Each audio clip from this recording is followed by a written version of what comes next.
തരുന്നതിനായിട്ട് ദൈവവചനം പഠിപ്പിക്കുന്ന കർത്താവിൻ്റെ അഭിഷക്തനെ ദൈവങ്ങൾ സമർപ്പിച്ച് പ്രാർത്ഥിക്കുന്നു. പരിശുദ്ധാത്മാവ് തന്നെ ഞങ്ങൾക്ക് കർത്താവെ പഠിപ്പിക്കുവാൻ ആവശ്യമാണെന്ന കൃപ പുത്തന്മേൽ ചൊരിയണമെന്ന് പ്രാർത്ഥിക്കുന്നു. ദൈവവചനം പഠിച്ച് നിശ്ചയം പ്രാപിച്ച് ദൈവരാജ്യം കൊള്ളാവുന്നവരായി തീരേണ്ടതിനായിട്ട് ദൈവത്തോട് ഞങ്ങൾ പ്രാർത്ഥിക്കുന്നു. പഠിക്കുവാനായിട്ട് കടന്നു വന്ന എല്ലാവരെയും ദൈവങ്ങൾ സമർപ്പിച്ച് പ്രാർത്ഥിക്കുന്നു. ഇനിയും ജോയിൻ ചെയ്യാനുള്ള എത്രയും വേഗം ജോയിൻ ചെയ്യട്ടെ. ബൈബിൾ പഠന പരമ്പര വളരെ അനുഗ്രഹത്തിനും കർത്താവ് നാമത്തിനും മഹത്വത്തിനും കാരണമാക്കണമേ എന്ന് ദൈവത്തോട് പ്രാർത്ഥിക്കുന്നു. ഹല്ലേലൂയ. ഒരു പ്രാവശ്യം കൂടെ കർത്തദാസനെ ദൈവങ്ങളെ സമർപ്പിക്കുന്നു. നിങ്ങളെല്ലാം താഴ്ത്തുന്നു, സമർപ്പിക്കുന്നു. സകല മഹത്വം കർത്താവിനെ യേശുവിൻ നാമത്തിൽ അപേക്ഷിക്കുന്നു. അപേക്ഷ കേൾക്കണമേ നല്ല സ്വർഗസ്ഥ പിതാവേ. ആമേൻ. Amen. Thank you very much. Once again, I would like to welcome and greet every one of you who joined from all different parts of the world. Thank you, pastors. Thank you, brothers. Thank you, sisters, for your presence and prayers for this ministry. I know that you are very much interested to study the Word of God. And I'm also interested to study the Word of God and also, teach the Word of God as much as possible as the grace of the Lord is with us. Praise the Lord. രാത്രി ദൈവത്തിന്റെ കൃപ നമ്മോട് കൂടെ ഉള്ളതിനനുസരിച്ച് ദൈവസ്ഥനെ പഠിക്കുവാൻ ദൈവം നമ്മെ എല്ലാവരെയും ഇടയാക്കി തീർക്കട്ടെ എന്ന് ആത്മാർത്ഥമായിട്ട് ഞാൻ പ്രാർത്ഥിക്കുന്നു.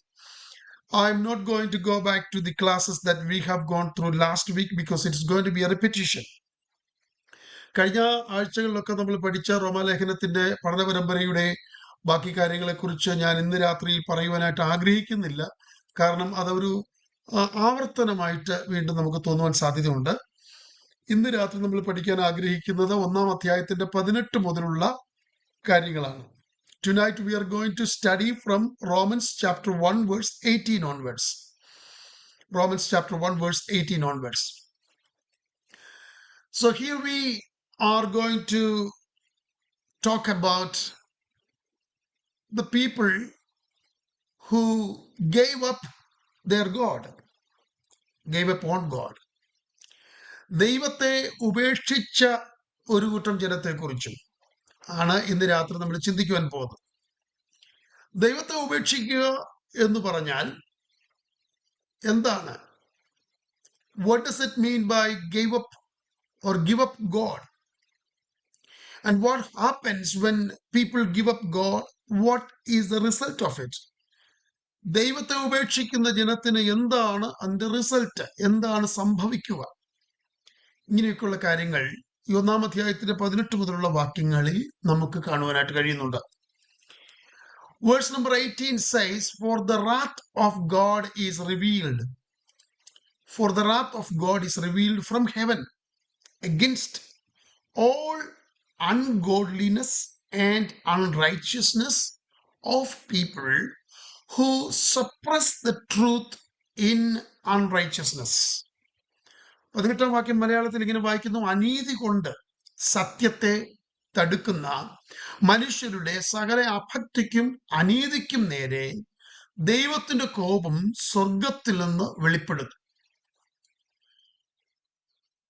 So it says that the wrath of God is revealed from heaven against those who are ungodly and unrighteous.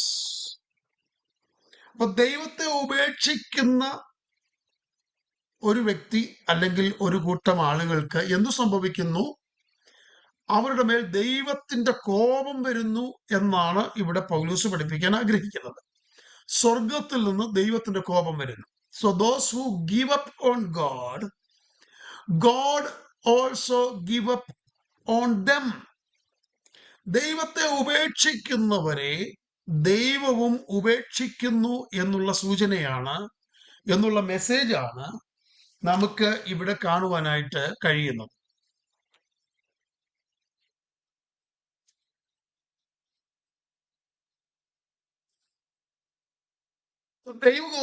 ദൈവത്തിന്റെ കോപത്തിന്റെ ആദ്യത്തെ തെളിവ് എന്താണ്? What is the prime evidence of the wrath of God? That is nothing but being given up by God. ദൈവത്താൽ ഉപേക്ഷിക്കപ്പെടുക എന്നുള്ളതാണ് ദൈവ കോപത്തിന്റെ ആദ്യത്തെ തെളിവ്. When man is giving up God, the result is being given up by God. മനുഷ്യൻ ദൈവത്തെ ഉപേക്ഷിക്കുന്നതിന്റെ പരിണിത ഫലം ദൈവം അവനെ ഉപേക്ഷിക്കുന്നു എന്നുള്ളതാണ്. When you give up on God, that forces God to give you up. നാം ദൈവത്തെ ഉപേക്ഷിക്കുമ്പോൾ നമ്മെ ഉപേക്ഷിക്കുവാൻ ദൈവം നിർബന്ധിതനാകുകയാണ്. ഒരിക്കൽ ദാവീദ് ഇങ്ങനെ കരഞ്ഞുകൊണ്ട് പ്രാർത്ഥിച്ചു. 27-ാം അധ്യായത്തിന്റെ സങ്കീർത്തനം 27 അതിന്റെ 9-ാം വാക്യത്തിൽ, നിന്റെ മുഖം എനിക്ക് മറയ്ക്കരുതേ, അടിയനെ കോപത്തോടെ നീക്കിക്കളയരുതേ, നീ എനിക്ക് തുണയായിരിക്കുന്നു, എന്റെ രക്ഷയുടെ ദൈവമേ, എന്നെ തള്ളിക്കളയരുതേ, ഉപേക്ഷിക്കുകയും അരുതേ. ദൈവം തള്ളിക്കളയുവാൻ സാധ്യതയുണ്ട്, ദൈവം ഉപേക്ഷിക്കുവാൻ സാധ്യതയുണ്ട്, നീക്കിക്കളയുവാനും മറക്കുവാനും ഒക്കെ സാധ്യതയുണ്ടെന്ന് മനസ്സിലാക്കിയ ദാവീദാണ് അപ്രകാരം പ്രാർത്ഥിക്കുവാൻ ഇടയായത്. David cried to God in Psalms number 27 verse 9, do not hide your face from me, God. Do not turn your servant away in your anger. You have been my help always.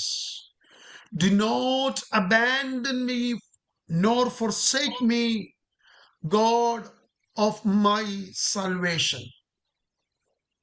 It is a terrible thing to be given up by God. ദൈവത്താൽ ഉപേക്ഷിക്കപ്പെടുക എന്ന് പറയുന്നത് ഭയങ്കരമായ ഒരു കാര്യമാണ്. ദൈവത്താൽ ഉപേക്ഷിക്കപ്പെടുക എന്ന് പറയുന്നു. When a person has been given up by God, he will never be able to do good things in his life. He will not only able to improve his life, but he will always be descending lower and lower. ഒരു വ്യക്തിയെ ദൈവം ഉപേക്ഷിച്ചാൽ, ദൈവം കൈവിട്ടാൽ, ആ വ്യക്തിക്ക് പിന്നെ നല്ല നന്മയുടെ കാര്യങ്ങൾ ചെയ്യുവാൻ കഴിയുകയില്ല എന്ന് മാത്രമല്ല, കൂടുതൽ വഷളായി പിശാചിന്റെ കരങ്ങളിൽ, പിശാചിനാൽ ഉപയോഗിക്കപ്പെടുന്ന പിശാചിന്റെ പൂണിയിലെ ആയുധമായി ആ വ്യക്തി തീരപ്പെടുവാനായിട്ടിടയായി തീരും ഒരിക്കൽ ദൈവം അവനെ ഉപേക്ഷിച്ചാൽ. So when a person is given up by God, 3 things will happen to that person in his life.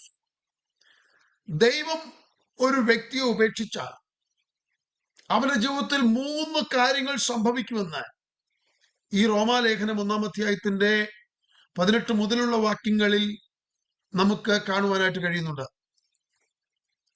First of all, chapter 1 verse 24 says, he is given up by God for all the uncleanness. ദൈവം അവനെ ഉപേക്ഷിക്കുമ്പോൾ അവൻ അശുദ്ധിയിലേക്ക് തിരിയപ്പെടുന്നു, അശുദ്ധിയിലേക്ക് അവൻ ഉപേക്ഷിക്കപ്പെടുന്നു. The person will be defiled, immediately becoming involved with uncleanness. ആ വ്യക്തി തന്നെത്താൻ മലിനനാകുകയും അശുദ്ധനായി തുടരുകയും ചെയ്യും ദൈവം ഉപേക്ഷിച്ചാൽ. Romans 1:24 says, therefore God gave them up to wail impurity in the lusts of their hearts, so that their bodies would be dishonored among them. ദൈവം ഉപേക്ഷിച്ച വ്യക്തിയുടെ ചിത്രം നോക്കൂ. റോമർ 1:24 കാണാം, ദൈവം അതുകൊണ്ട് അവരെ തങ്ങളുടെ ഹൃദയങ്ങളിലെ മോഹങ്ങളിൽ സ്വന്തം ശരീരങ്ങളെ തമ്മിൽ അപമാനിക്കേണ്ടതിന് അശുദ്ധിയിൽ അവരെ ഏൽപ്പിച്ചു. ദൈവം ഉപേക്ഷിച്ച വ്യക്തിയുടെ ചിത്രം അശുദ്ധിക്കു വേണ്ടി ആ വ്യക്തി ഏൽപ്പിക്കപ്പെടുന്നു. രണ്ടാമത് ദൈവം ഉപേക്ഷിച്ചാൽ സംഭവിക്കുന്നത്, secondly, what happens if God gives up on a person? That person is being given up to passions of dishonor, to shameful lust. അപമാനകരമായ അഭിനിവേശങ്ങൾക്കും ലജ്ജാകരമായ മോഹങ്ങൾക്കും ആ വ്യക്തിയെ വിട്ടുകൊടുക്കുകയാണ്. മൂന്നാമതായി, the third things that happen to a person when God gives up, he is being given up to a depraved mind, to do those things that are not proper.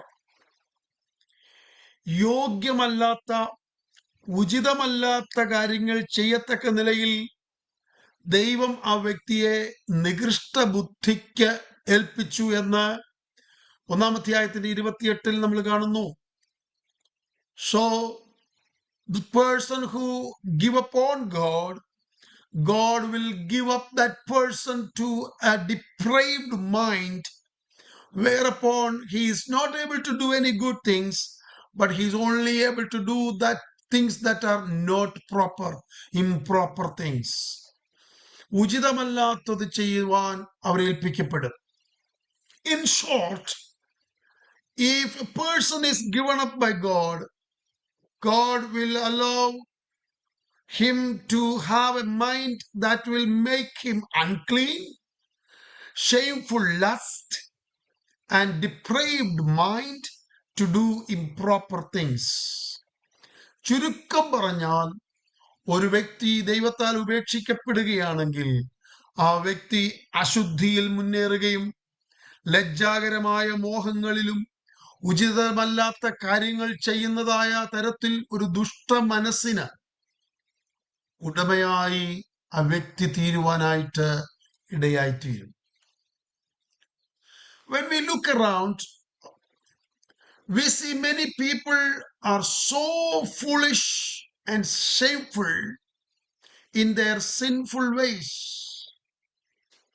and they do not even understand that what they are doing is wrong. നമ്മുടെ ചുറ്റുപാടുകളും നമ്മൾ നോക്കിക്കഴിഞ്ഞാൽ ഒരുപാട് പേരെ നമുക്ക് കാണാനായിട്ട് കഴിയും പാപത്തിന്റെ വഴികളിൽ നടക്കുന്നത്, ലജ്ജയേറിയ കാര്യങ്ങൾ ചെയ്യുന്നത്, നിയമത്തിന് നിരക്കാത്ത കാര്യങ്ങൾ ചെയ്യുന്നത്, ഒത്തിരി കാര്യങ്ങൾ തങ്ങളുടെ മനസാക്ഷിക്ക് പോലും നിരക്കാത്ത കാര്യങ്ങൾ ചെയ്യുന്ന ഒരുപാട് പേരെ നമുക്ക് സമൂഹത്തിൽ കാണാനായിട്ട് കഴിയും.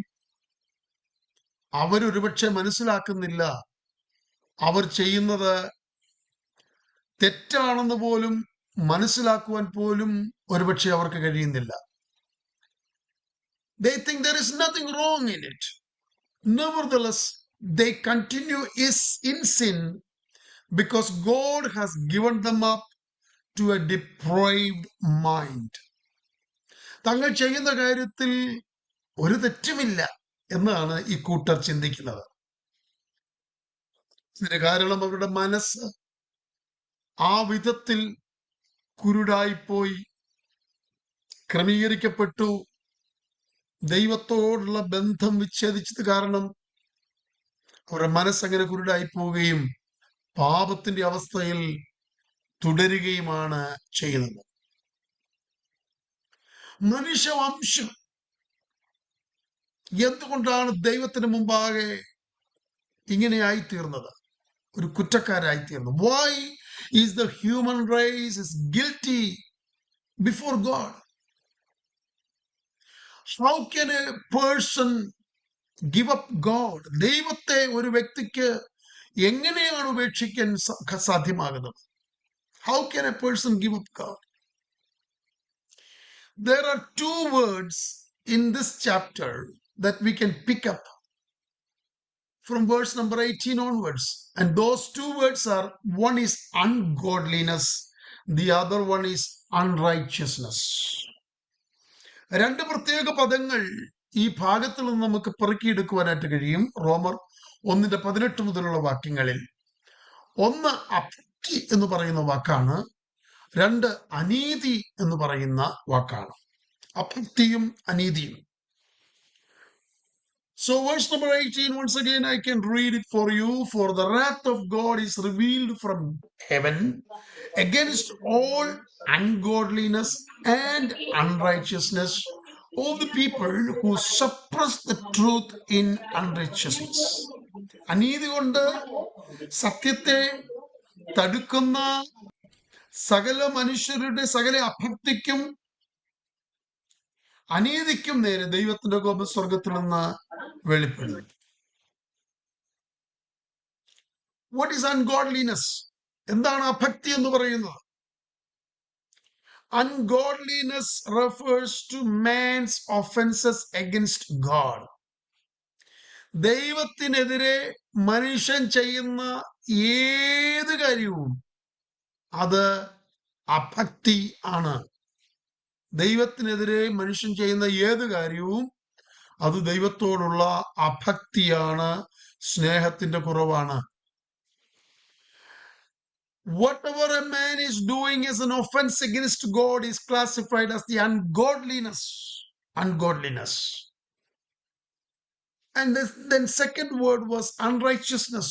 What is unrighteousness?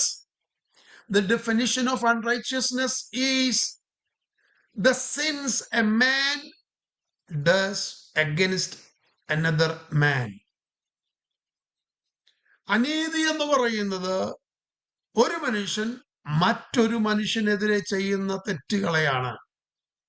ഒരു മനുഷ്യൻ മറ്റൊരു മനുഷ്യനെതിരെ ചെയ്യുന്ന തെറ്റുകളെയും കുറ്റങ്ങളെയുമാണ് അനീതി എന്ന് പറയുന്നത്. എന്നാൽ അഭക്തി എന്ന് പറയുന്നത് ഒരു മനുഷ്യൻ ദൈവത്തിനെതിരെ ചെയ്യുന്ന കുറ്റങ്ങളെയാണ്. With the ungodliness and unrighteousness, people suppress the truth of God.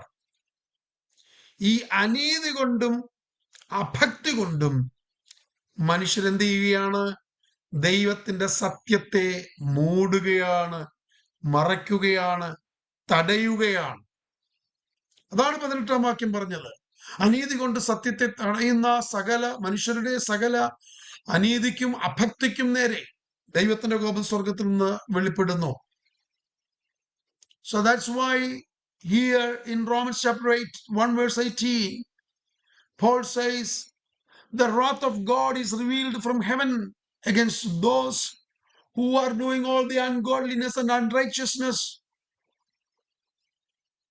Every truth revealed to man by God has been disregarded, fought against, and deliberately obscured.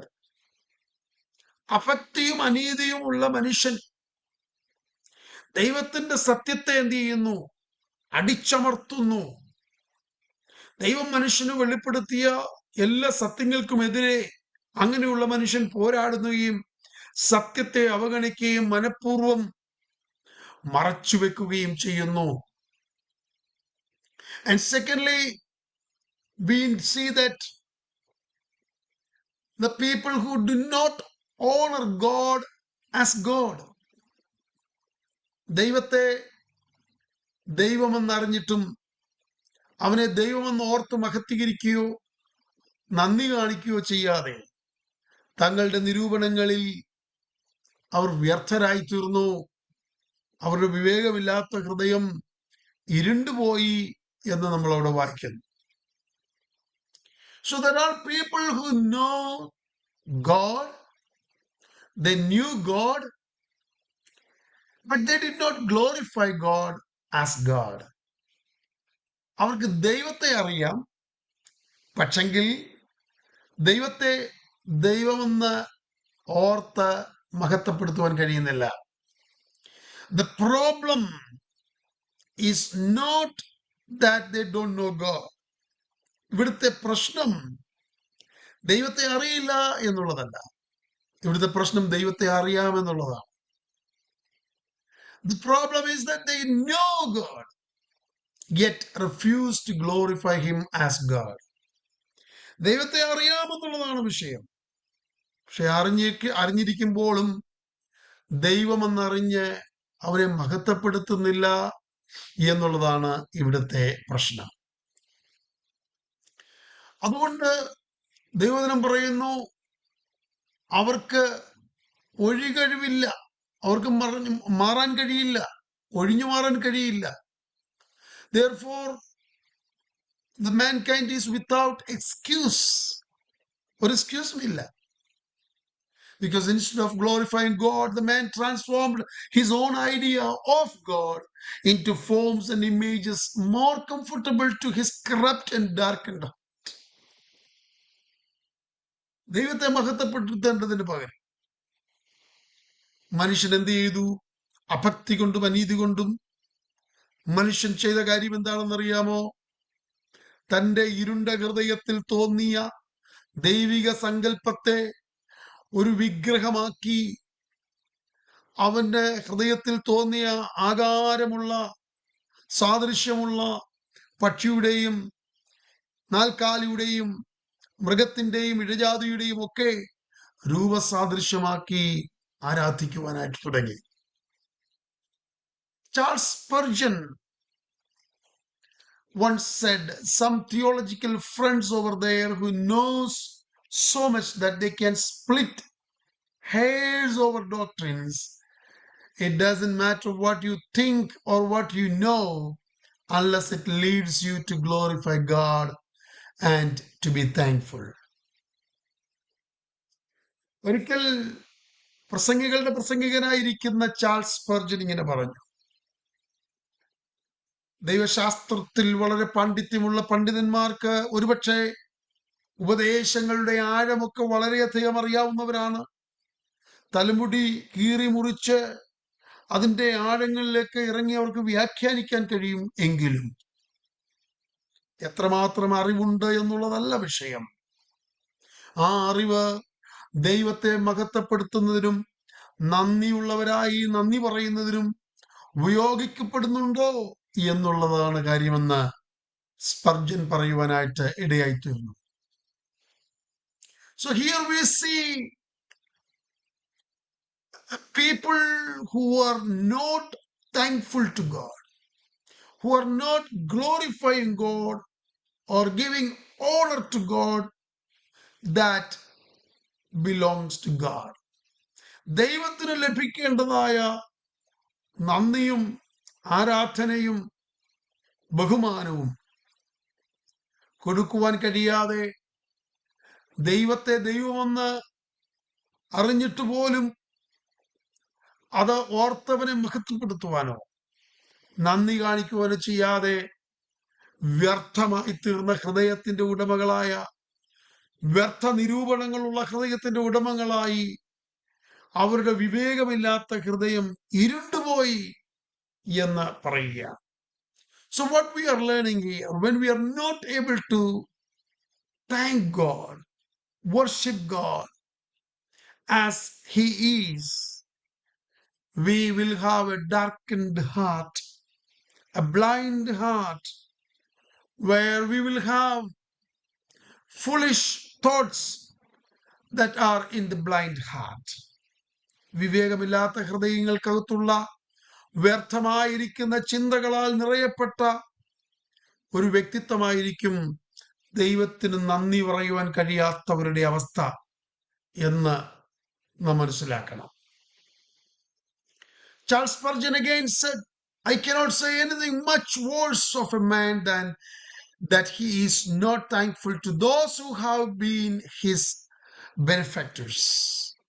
തനിക്ക് ഗുണം ചെയ്തവരോട് നന്ദിയുള്ളവനല്ല ഒരു മനുഷ്യനെങ്കിൽ അതിനേക്കാട്ടിൽ മോശമായ കാര്യം അദ്ദേഹത്തിന് മറ്റൊന്നും ചെയ്യാനില്ല എന്നാണ് സ്പർജൻ പറഞ്ഞത്. A thankful person is a person who can easily love others. നന്ദിയുള്ള ഒരു വ്യക്തി മറ്റുള്ളവരെ എളുപ്പത്തിൽ സ്നേഹിക്കാൻ കഴിയുന്ന വ്യക്തിയാണ് എന്നുള്ള കാര്യം നമ്മൾ അറിഞ്ഞിരിക്കണം. In Romans chapter 1 verse 22, we can see a group of people who claim to be wise, but they are fools or they became fools. 1:22 നമ്മൾ ഒരു കൂട്ടം ആളുകളെ കാണുന്നുണ്ട്. അവരെ തന്നെ വിളിക്കുന്നത് ജ്ഞാനികളെന്നാണ്. പക്ഷെങ്കിൽ അവർ മൂഢന്മാരായി പോയി, അവർ മൂഢന്മാരാണ് എന്ന് പൗലോസ് ഇവിടെ പറയുകയാണ്. They profess to be wise. They are professing to be wise, but they became fools. How they became fools? Because of their rejection of God. Because of their rejection of God's revelation. Remember, whoever rejects the revelations of God, whoever obstruct the truth and the revelation of the truth of God,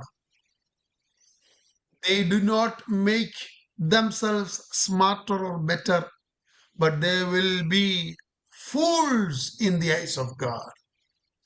ദൈവത്തെ തള്ളിക്കളയുന്ന, ദൈവിക സത്യത്തെ അസത്യം കൊണ്ട് തടയുന്ന, ദൈവം reveal ചെയ്തിരിക്കുന്നതായ ദൈവിക സത്യങ്ങളെ മറച്ചു വെക്കുന്ന വ്യക്തികൾ എത്ര ബുദ്ധിയുള്ളവരായിരുന്നാലും അവർ ദൈവദിനം അവരെ വിളിക്കുന്നത് എന്താണെന്നറിയാമോ?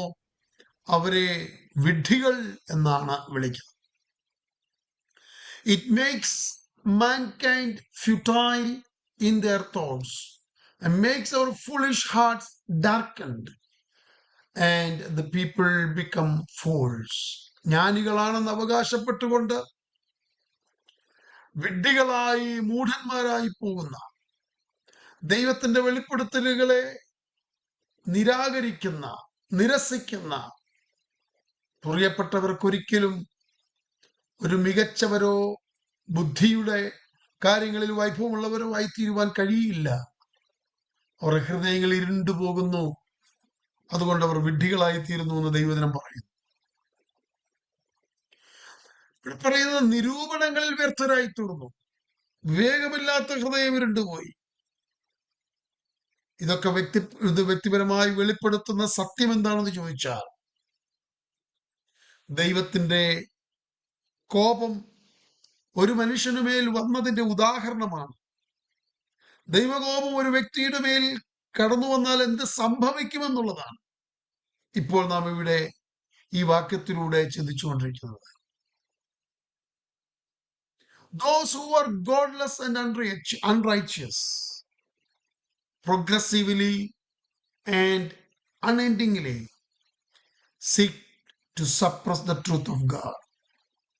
ദൈവത്തെ നിഷേധിക്കുന്ന, നീതിയില്ലാത്ത സത്യത്തെ അടിച്ചമർത്താൻ നിരന്തരം ശ്രമിക്കുന്ന പ്രിയപ്പെട്ടവർ, അവർ അനീതി കൊണ്ട് സത്യത്തെ തടയുന്ന അഭക്തരും അനീതിയുള്ളവരുമാണ് എന്ന് നമ്മൾ മനസ്സിലാക്കണം.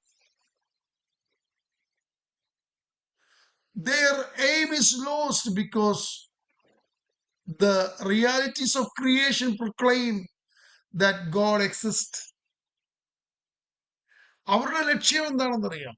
അവരുടെ ലക്ഷ്യം ദൈവമില്ല എന്ന് പ്രഖ്യാപിക്കുക എന്നുള്ളതാണ്. പക്ഷെ അവരെത്ര ശ്രമിച്ചാലും, അവരുടെ ബുദ്ധി കൊണ്ടും ശക്തി കൊണ്ടും ദൈവമില്ല എന്ന് തെളിയിക്കുവാൻ എവിടൊക്കെ ആരൊക്കെ ശ്രമിച്ചാലും ആ ശ്രമങ്ങളൊക്കെ പരാജയപ്പെടുന്നതിന്റെ ഒരു കാരണം, ദൈവം പ്രപഞ്ചത്തിൽ സൃഷ്ടിച്ച ദൈവിക സൃഷ്ടികൾ മൗനമായി ദൈവത്തിന്റെ മഹത്വത്തെ വർണ്ണിച്ചുകൊണ്ടിരിക്കുകയാണ്. അതാർക്കും തടയുവാൻ കഴിയാത്ത നിലകളിൽ 19-ാം സങ്കീർത്തനം പറയുന്നു, ആകാശം ദൈവത്തിന്റെ പ്രവൃത്തികളെ വർണ്ണിക്കുകയാണ്. ആകാശവിധാനം അവന്റെ കൈവേലയെ പ്രസിദ്ധമാക്കുകയാണ്. പകൽ പകലിന് വാക്കുവഴിക്കുന്നു, രാത്രി രാത്രിക്ക് അറിവ് കൊടുക്കുന്നു. നോക്കൂ, എത്ര വിധത്തിൽ എത്ര ബുദ്ധിയുള്ളവർ ദൈവമില്ല എന്ന് തെളിയിക്കുവാൻ ശ്രമിച്ചാലും അവർ പരാജയപ്പെടുന്നതിന്റെ കാരണം, ദൈവത്തിന്റെ പ്രപഞ്ച സൃഷ്ടികളെല്ലാം തന്നെ ദൈവമുണ്ട് എന്ന് മൗനമായി തല ഉയർത്തിപ്പിടിച്ച് പ്രഖ്യാപിച്ചുകൊണ്ടിരിക്കുകയാണ്. പകൽ പകലിന് വാക്കു കൊടുക്കുന്നു, രാത്രി രാത്രിക്ക് അറിവ് കൊടുക്കുന്നു. പകലും രാത്രിയും ഒരുപോലെ ജീവിക്കുന്ന ഒരു ദൈവമുണ്ട്, സകലത്തിന്റെയും സൃഷ്ടിതാവായ ഒരു ദൈവമുണ്ടെന്ന്. വാക്കുകളില്ല, ഭാഷണമില്ല, ശബ്ദം കേൾപ്പാനുമില്ല. വാക്കുകളില്ലാതെ, ഭാഷണമില്ലാതെ, ശബ്ദം കേൾക്കാനില്ലാതെ നിശബ്ദമായി നിന്നുകൊണ്ട് പ്രപഞ്ച സൃഷ്ടികളെല്ലാം ജീവിക്കുന്ന ഒരു ദൈവമുണ്ടെന്ന് പ്രഖ്യാപിച്ചുകൊണ്ടിരിക്കുമ്പോൾ ഇവിടുത്തെ ബുദ്ധിയുണ്ടെന്ന് അഭിമാനിക്കുന്ന മനുഷ്യൻ ദൈവമില്ലെന്ന് തെളിയിക്കാൻ ശ്രമിച്ചാൽ അവൻ അമ്പേ പരാജയപ്പെടുക മാത്രമേ ചെയ്യുകയുള്ളൂ. So when a person is trying to prove that there is no God, it doesn't matter how intelligent that person is, he will be utterly failing in this endeavor, because the creation of God, the entire universe, is actually proclaiming silently but boldly, there is a creator, an almighty God behind all these creations. And the proclamation of this universe, and the proclamation of all those creations that God has created and that are still existence in this world, is silently and boldly proclaiming there is God who is almighty and he is alive. And that is why all the attempts of those who are trying to prove that there is no God is utterly failing, because the actions of the entire universe is more stronger than the words of those people who are trying to disprove the God's ability. Verse number 24 to 32 of chapter number 1, they are talking about the tragic result of human guilt before God.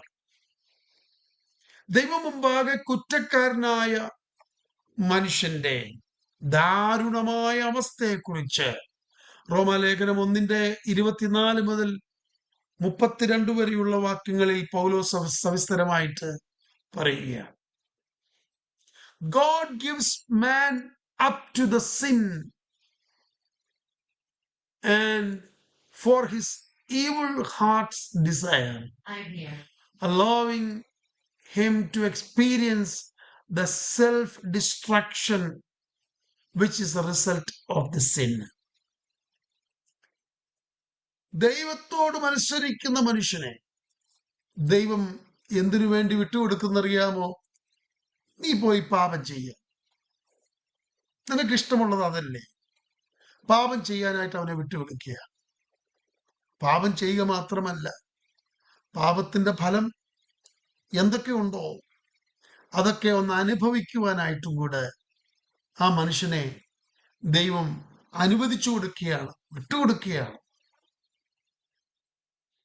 In the Old Testament we see God has given up people to their own sin. പഴയ നിയമത്തിൽ ദൈവം ചില ആളുകളെ അവരുടെ സ്വന്തം പാപത്തിന് വിട്ടുകൊടുക്കുന്നത് നമുക്ക് വായിക്കാനായിട്ട് കഴിയുന്നുണ്ട്. In the book of Hosea, chapter 4, verse 17, there we can see it is expressed that the judgmental aspects of God giving us up, leaving us to our own sin. ഹോശേപ്രവചനം 4:17 പറയുന്നു, ദൈവം നമ്മെ ഏൽപ്പിച്ചു കൊടുക്കുന്നു, ദൈവം നമ്മെ ഏൽപ്പിച്ചു കൊടുക്കുന്നു, നമ്മുടെ സ്വന്തം പാപത്തിന് നമ്മെ വിട്ടുകൊടുക്കുന്നു. അങ്ങനെ ദൈവിക ന്യായവിധി പ്രകടിപ്പിക്കുന്നു. So Hosea 4:17 says, Ephraim is joined to idols, let him alone. Ephraim വിഗ്രഹങ്ങളുടെ കൂട്ടാളിയായിരുന്നു, അവനെ വിട്ടുകളയുക. God is giving up Ephraim. ദൈവം എഫ്രൈമിനെ വിട്ടുകൊടുക്കുകയാണ്. നീ ഏതായാലും വിഗ്രഹത്തിന്റെ കൂട്ടാളിയാണ്, നീ അങ്ങനെ തന്നെ തുടരുവാൻ ദൈവം എഫ്രൈമിനെ വിട്ടുകൊടുക്കുന്നതായിട്ട് ഹോശേയ പ്രവാചകന്റെ പുസ്തകം 4-ാം അധ്യായത്തിൽ അതിന്റെ 17 വാക്യങ്ങളിലേക്ക് കടന്നു വരുമ്പോൾ നമുക്ക് കാണുവാനായിട്ട് കഴിയുന്നു. മനുഷ്യനെ പാപത്തിൽ തുടരാൻ ദൈവം അനുവദിക്കുക എന്ന് പറയുന്നത് വളരെ തെറ്റായ ചിന്തയാണെന്ന് നമുക്കൊരു പക്ഷെ തോന്നാം. പക്ഷെങ്കിൽ മനുഷ്യൻ അത്രമാത്രം മത്സരിയായിത്തീരുമ്പോൾ, ദൈവത്തെ അനുസരിക്കുവാൻ കൂട്ടാക്കാതെ ദൈവത്തെ മറുതലിച്ച് മത്സരിച്ചു പോകുമ്പോൾ, പിന്നെ അവന്റെ മുമ്പിലുള്ള ഒരേ ഒരു ഓപ്ഷൻ എന്ന് പറയുന്നത് God will give up him over to sin and the consequences of sin. That's the only thing God can do. If a man becomes so rebellious against God, he is never repenting. He is never going to or able to come back to God. He is never having a contrite heart, a broken heart. What can God do? God can only do one thing. God can give upon him over to sin and the consequences of sin. ദൈവത്തോട് മറുതലിക്കുന്ന, ദൈവത്തോട് മത്സരിക്കുന്ന വ്യക്തികളെ കുറിച്ച് ദൈവത്തിന് പിന്നൊന്നും ചെയ്യാനില്ല. അവരെ പാപത്തിനും പാപത്തിന്റെ അനന്തരഫലത്തിനും മാത്രം വിട്ടുകളയുക എന്നതേ ദൈവത്തിന് ചെയ്യാനുള്ളൂ. 9-ാം സങ്കീർത്തനം അവസാനിക്കുന്നത് എങ്ങനെയാണ്? ദൈവത്തെ മറക്കുന്നവരെ ഇത് ഓർത്തുകൊള്ളുവിൻ, ഞാൻ നിങ്ങളെ കീറിക്കളയും, വിടുവിക്കുവാൻ ആരും ഉണ്ടായിരിക്കുകയില്ല. ദൈവത്തിന്റെ കരങ്ങളിൽ വീഴുന്നത് എത്ര ഭയങ്കരം എന്ന് നമുക്ക് വായിക്കാൻ കഴിയുന്നു. So therefore, why Paul is writing all these things in chapter number 1 about the wrath of God, about the endless wrath of God, whereupon God gives upon people and give them over to sin, hand them over to all the consequences of the sin. Why Paul is bringing up this subject in chapter number 1? That's because in the coming chapters there are things that Paul is going to mention about the righteousness of God for a man who comes back to God and repent in his sins. അടുത്ത അധ്യായങ്ങളിൽ ദൈവത്തിന്റെ നീതിയെക്കുറിച്ചും നീതീകരണങ്ങളെക്കുറിച്ചും പൗലോസിന് പറയുവാനായിട്ടുണ്ട്.